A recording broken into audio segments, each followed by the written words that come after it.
I just wanted to take just about a minute to tell you about this week's podcast episode, which is on the topic of critical thinking. It is part of a 4-part series we are doing on soft skills. So next week's, for example, is on social influence. Last week's was about originality, and this week's is about critical thinking. And we both take a book on the topic. So I read a book called Framers. Sarah read a book called Critical Thinking by Harvard Business Review. It's like a series of different articles on the topic. And we talk about where there are similarities in what we've read, where there are differences. We don't tell each other what we've read about before we have the conversation. So I always feel like it's a really interesting way of our brains just coming together.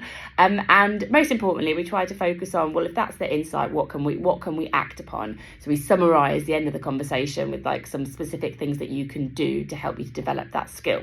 So I hope you find it interesting. I really like this one. And also I'm really into next week's episode on social influence. So have a listen to that one too.